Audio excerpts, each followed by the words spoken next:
की थी। Water treaty बहुत बड़ा फ्रॉड है, ये मेरा एक पर्सनल ओपिनियन है। जो मकबूल शेरवानी साहब की जो शहादत है वो हमें बताती है कि किस तरीके से जम्मू कश्मीर के लोगों ने इसका विरोध किया था उसमें, और आपने उसी स्टेट को, एक एग्रेसर को, एक लड़ाकू को, एक रोग स्टेट को आपने पानी दे दिया हमारा यहाँ से, जिसको हमने भारत का अटूट अंग बनाया। वो जम्मू कश्मीर जिसका महाराजा हरि सिंह ने एक्सेशन किया भारत के साथ, आज वो जम्मू कश्मीर कहाँ है? एक जो श्यामा प्रसाद मुखर्जी का नारा है कि वो कश्मीर हमारा है जो सारे का सारा है, आज कश्मीर हमारे पास सारा नहीं। और ये जिसे कहते हैं ये कश्मीर लेके रहेंगे, ये जम्मू कश्मीर के लोगों का परवाह भी है, उनका सेंटिमेंट भी है, और ये भारतीय जनता पार्टी का संकल्प भी है। आज आप किश्तवाड़ आए हैं तो किस पर्पस से आए हैं? और इलेक्शन का भी जो है वो बिगुल एक तुला से बज चुका है, और 5 अगस्त जो आर्टिकल 370 की रिवोकेशन का दिन भी है। आपकी पार्टी जो है राजनाथ सिंह के रूप में जो है वो सुचेतगढ़ में भी जो है वो जलसा करने जा रही है, तो क्या बताएंगे ओवरऑल जो इलेक्शन की तैयारियां बीजेपी की चल रही है? मैं डायरेक्टली पहले अपने विषय पे आ जाऊँ, फिर मैं आपके साथ सवालों के जवाब दूंगा। सर्वप्रथम सबसे पहले आज का जो आज यहाँ के जो प्रेस कॉन्फ्रेंस है, यूनियन बजट 2024, यूनियन बजट 2024 जिस तरीके से भारत सरकार, मोदी सरकार ने इसको लॉन्च किया है, इसको पारित किया है पूरे देश में, बल्कि देश के हर एक वर्ग में, ये पहला बजट है जो इंक्लूसिव है, ये पहला बजट है जो इमेंसिपेटिव है, ये पहला बजट है जो क्षेत्र आधारित, जो खिता आधारित, जो विषय आधारित, और जो कहीं ना कहीं से जिसे बोले हर एक तरीके से एक समावेशी बजट है। इस बजट का सपोर्ट समर्थन करने हमने बड़ी विस्तृत पहले अपने विशिष्ट नेताओं के साथ इस पर चर्चा की है, और इस चर्चा के बाद आप पे इसमें आधारित है। इसके मुख्य बिंदु इस बजट के आपके ध्यान में ले आऊं कि इस बजट में युवाओं के लिए, महिलाओं के लिए, इस बजट में गरीबों के लिए, इस बजट में किसानों के लिए, जिसे कहते हैं पर्याप्त सरकार ने जो नए जो इसमें जो इनोवेशंस की हैं। अगर डायरेक्टली पहले महिलाओं पे आओ तो तकरीबन 3.5 लाख करोड़ रुपए की स्कीम्स जो विमेन सेंट्रिक, महिला विकास, महिला एक इमेंसिपेशन, महिला एक संशोधन की ओर सरकार ने लेने की जिसे कहते हैं कोशिश की है। ये स्कीमें संशोधित करके मुझे लगता है कि महिला विकास को एक नया आयाम, एक नया एक स्कोप, एक नया एक माहौल पूरे देश भर में देखने को मिलेगा। 4,54,000 करोड़ का बजट के लिए यहाँ पे डिफेंस के लिए, रक्षा और सुरक्षा के लिए रखा गया है। नरेगा की अगर बात करें तो 86,000 करोड़, 26,000 करोड़ का जंप है नरेगा में। Social welfare, nuclear energy, solar energy, इन सब के साथ साथ इनमें जो कंसिडर्ड जो एक जिसे कहते हैं जो वेरिएशंस और एग्जम्पशंस और खासकर पुशअप जो सरकार ने की है, लोगों में एक बहुत बड़ी खुशी की लहर है। मेन 2 स्कीम्स जो उसमें जो आई हैं, सरकार स्टार्टअप्स को 3 इंस्टॉलमेंट्स में 15-15 हजार रुपया एक पुश जिसे कहते हैं इनिशियल पुश के तौर पे देगा। इसके अलावा सरकार जो एम्प्लॉयर्स हैं, जो अपना एक जॉब फोर्स इंक्रीज करना चाहते हैं, इस माध्यम से 50 लाख जॉब पूरे देश भर में क्रिएट करने की बात की गई है। 3,000 रुपया 1 महीने का 2 वर्ष तक मुलाजमीन के लिए डायरेक्ट एम्प्लॉयर को दिया जाएगा, और वो एक्स्ट्रा पुश से ज्यादा लोगों को एम्प्लॉय कर पाएगा, उसका काम भी अच्छा होगा, और इससे एक रोजगार की स्थिति भी जिसे कहते हैं उभरेगी। 20 लाख युवाओं को 5 वर्ष में 1,000 ITIs के माध्यम से स्किल डेवलपमेंट में सरकार एक करके, और स्किल डेवलपमेंट के साथ साथ इनको एक नौकरी की भी बात जिसे कहते हैं सरकार देगी। मुद्रा लोन की लिमिट सरकार ने 10 लाख से 20 लाख की है, जो अपने आप में सराहनीय है, और जिससे पूरा एक युवाओं में और MSMEs में बहुत बड़ा उत्साह है। टूरिज्म की जो अलग अलग स्कीम्स हैं, चाहे वो राजगीर के नाम से प्रधानमंत्री जनजातीय उन्नत ग्राम अभियान के तहत 63,000 गांव शेड्यूल ट्राइब के मॉडल विलेज से कहते हैं देश भर में सेलेक्ट करके इसमें लाने की जो बात की, मुझे लगता है पूरे देश में इससे एक बड़ा एक इम्पोर्टेंट एक जिसे कहते हैं एक करंट है, एक लहर है।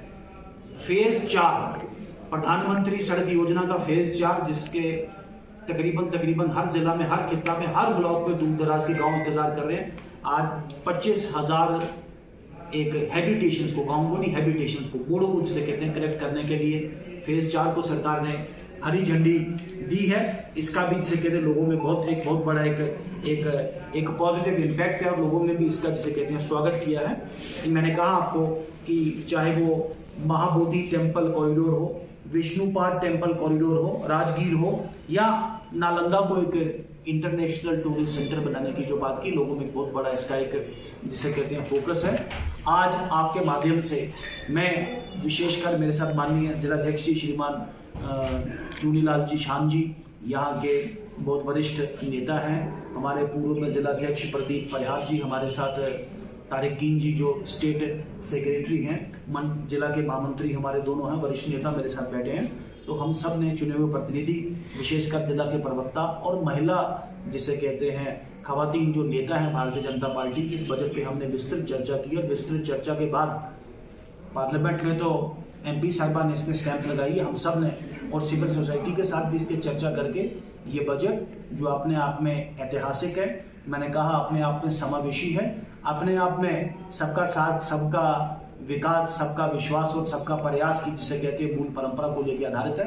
हम सब इसका स्वागत करते हैं और उम्मीद करते हैं इस देश को, इस प्रदेश को और विशेषकर इस दूर दराज के जिसे कहते हैं पछड़ा पसमानदा जिला किश्तवाड़ को भी एक नई दिशा और दशा देने का जिसे कहते हैं काम करेगा। हम सब इसका स्वागत करते हैं। आपका कोई विशेष सवाल हो तो इसको पुट कर सकते हैं। इलेक्शन की तैयारियों को लेकर क्या कर रही है भारतीय जनता पार्टी? चुनावों के लिए तैयार है। भारतीय जनता पार्टी पक्षधर है कि जम्मू कश्मीर में सरकार बने और सरकार जल्द से जल्द चुने हुए प्रतिनिधि जिसे कहते हैं लोगों को बात उठा पाए। मैंने श्रीनगर वाली प्रेस कॉन्फ्रेंस में भी आपके सब में ध्यान में हो कि जब इलेक्शन कमीशन को मिला था तो मुझे ही पार्टी ने तय किया था, मैंने ही पार्टी की डेलीगेशन को लीड किया था। हमने इलेक्शन कमीशन के सामने उस वक्त कहा था कि भारतीय जनता पार्टी चुनावों के लिए तैयार है। हाँ, एक छोटे से गैप को एक बहुत बड़ा जिसे कहते हैं तिल का ताड़ बना के कोशिश की गई है वेस्टेड इंटरेस्ट के द्वारा। मैं तेजी से डेट्स पे आ जाऊँ। 5 अगस्त 2019 को यहाँ पे एक बहुत बड़ा संवैधानिक बदलाव हुआ। आज भारतीय जनता पार्टी उसको सेलिब्रेट करने जा रही है, क्योंकि इस देश के इतिहास में 15 अगस्त 1947, लेकिन यहाँ पे 26 और 27 अक्टूबर और 26 और 27 अक्टूबर के बाद का 5 अगस्त 2019 जिस दिन पूर्ण जिसे कहते हैं आज़ादी जम्मू कश्मीर के लोगों को मिली है। इसके बाद यहाँ पे बहुत बड़ा परिसीमन एक डिलिमिटेशन कमीशन हुआ। डिलिमिटेशन कमीशन की रिपोर्ट जो है वो वर्ष 2022 में टेबल की गई। 2022 के बाद पार्लियामेंट में टेबल हुई, फिर सरकार ने भी उसको एक्सेप्ट किया, ये कानून की शक्ल में आ गई। इसके बाद एक डिटेल जिसे कहते हैं वोटर रिवीजन, चूंकि कॉन्स्टिट्यूंसीज आगे पीछे हो गई थी, उनको एक कहीं ना कहीं जिसे कहते हैं कोऑर्डिनेशन करनी थी।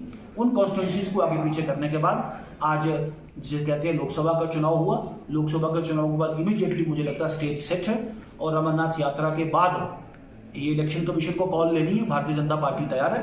इलेक्शन कमीशन जैसे भी तय करेगा सरकार एडमिनिस्ट्रेशन के साथ, भारतीय जनता पार्टी तैयार भी है, तत्पर भी है और भारतीय जनता पार्टी एक तर्कसंगत तरीके से जम्मू कश्मीर में चुनावों की पक्षधर है।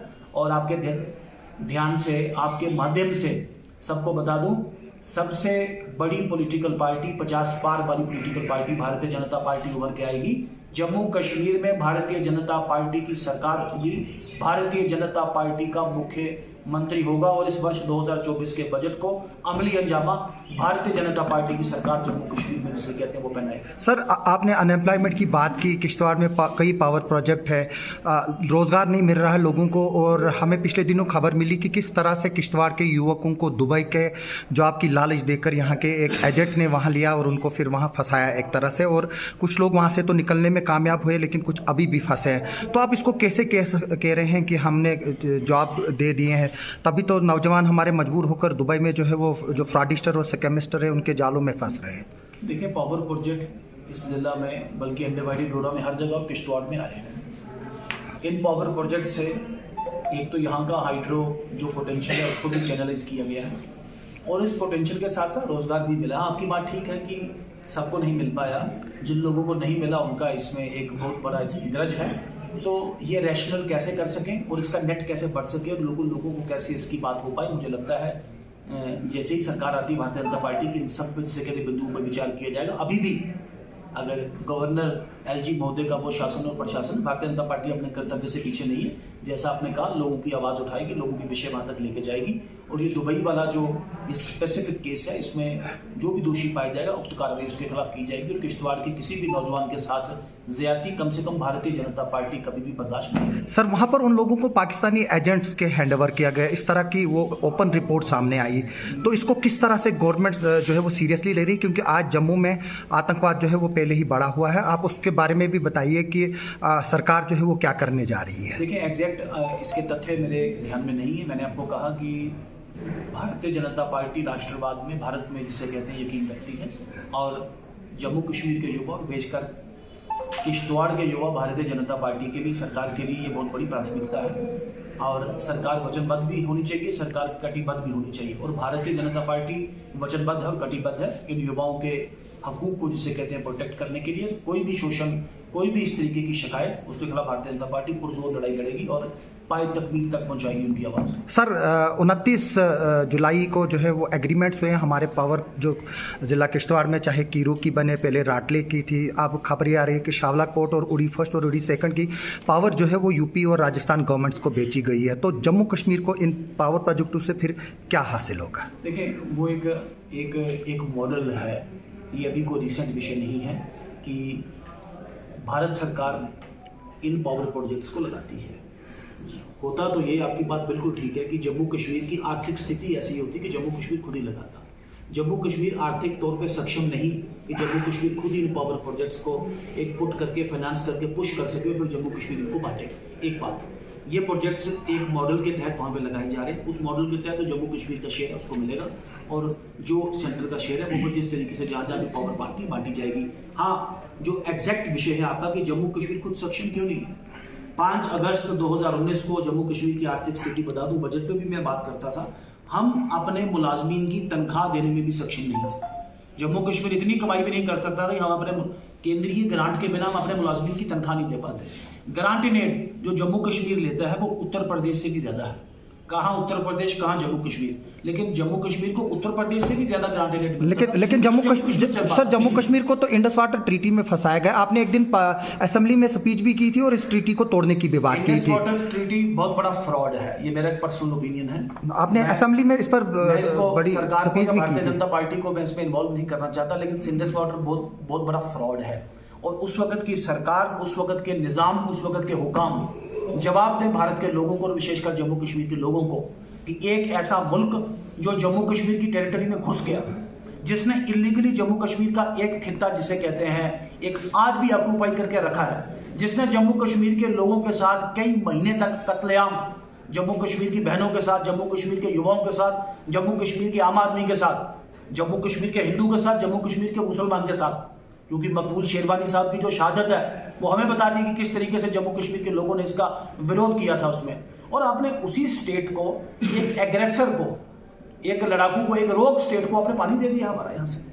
तो क्या बीजेपी कंपनसेट करेगी जेएंडके को इंडस वाटर ट्रीटी की? क्योंकि बीजेपी को अब 10 साल से ज्यादा हो गए सेंटर में, इस पर कोई डिसीजन ही नहीं लिया। जो डिप्लोमेटिक फैसले होते हैं वो बाय एंड लार्ज सरकार जिसकी हो, सरकार ने उससे बाइंड हो। नहीं, जब आर्टिकल 370 तोड़ा तो इंडस वाटर ट्रीटी को तोड़कर जेएंडके के दरिया क्यों नहीं जेएंडके को दिया जाए? आर्टिकल 370 का उसका इंडस वाटर ट्रीटी से कोई लेना देना नहीं। आपको बता दूं, इंडस वाटर ट्रीटी एक कंट्री का दूसरे कंट्री का जिसे कहते हैं एक समझौता हुआ और ये 1960 की इंडस वाटर ट्रीटी मेरा पर्सनल ओपिनियन है। नहीं, हम उसमें तो वैसे तो शिमला समझौता भी है ना, तो फिर 370 तोड़ने की फिर क्यों जरूरत है? शिमला समझौता अनदर ब्लंडर है, दिस इज अनदर ब्लंडर। तो उसी पैटर्न का तो इंडस वाटर ट्रीटी भी है, तो उसको क्यों नहीं तोड़ा जा सकता और जेएंडके को क्यों नहीं दरिया वापस दिया जा सकता? हमने 1 लाख सैनिक उनका बंदी बना लिया और हमने अपना एरिया क्यों नहीं छुड़वाया उनसे पहली शर्त ही उनके सामने होनी चाहिए थी। आप जम्मू कश्मीर का वो एरिया जो मैं गुस्ताखी बम मैं तो जोर से कहते हैं कोई ऊंची आवाज ना करूं, हमारे बुजुर्गों ने, जम्मू कश्मीर के हिंदू ने, मुसलमान ने, सिख ने, ईसाई ने, जनरल जोरावर सिंह के नेतृत्व में किश्तवाड़ से होकर निकले हम, वो गिलगित बाल्टिस्तान की जिसे कहते हैं पहाड़ियों से निकल के वो जम्मू कश्मीर को जिसको हमने भारत का अटूट अंग बनाया, वो जम्मू कश्मीर जिसका महाराजा हरि सिंह ने एक्सेशन किया भारत के साथ, आज वो जम्मू कश्मीर कहाँ है? यही तो श्यामा प्रसाद मुखर्जी का नारा है कि वो कश्मीर हमारा है जो सारे का सारा है। आज कश्मीर हमारे पास सारा नहीं, और ये जिसे कहते हैं ये कश्मीर लेके रहेंगे, ये जम्मू कश्मीर के लोगों का प्रवाह भी है, उनका सेंटिमेंट भी है और ये भारतीय जनता पार्टी का संकल्प भी।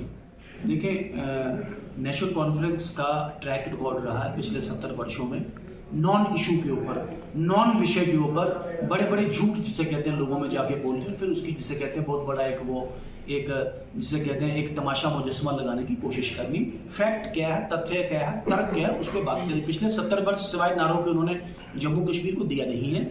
जब 5 अगस्त 2019 का भी बड़ा ये संवैधानिक बदलाव हुआ तो उनके मेंबर पार्लियामेंट के सदन में ही बैठे थे, वहां पे तर्क पे बात करते, सिर्फ हाई तौबा करने से बात नहीं होती। इस वक्त डायरेक्टली जम्मू कश्मीर केंद्र शासित प्रदेश है और इस केंद्र शासित प्रदेश में जो बजट पास करने की जो एक्सक्लूसिव जो पावर है, वो जो डोमेन है, वो जो जुरिस्डिक्शन है, वो भारत सरकार का है। और उस भारत सरकार पार्लियामेंट में, संसद में जैसे भारत का बजट है, वैसे जम्मू कश्मीर का बजट पारित होगा। ये संवैधानिक जिसे कहते हैं पोजीशन।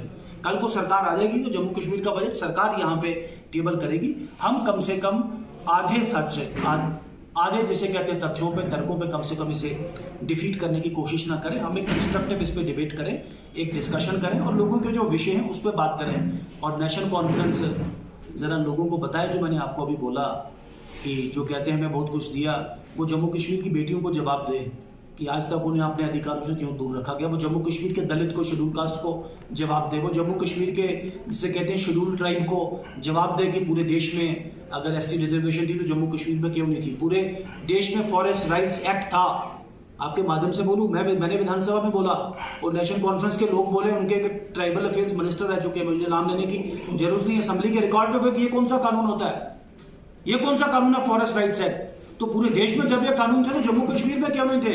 ये जम्मू कश्मीर वाले लोग ये इनसे सवाल पूछ रहे हैं। आप ये बजट पे जिसे कहते हैं घुमाई, वो कान यहाँ से या वहां से पकड़ने की कोशिश ना करें। आप एक्सपोज्ड हैं, आपका खाता खाली होगा, आप ढूंढे नहीं दिखाई देंगे इस विधानसभा चुनावों में। आपके कैंडिडेटों को जमानत बचाना जिसे कहते हैं मुश्किल होगा।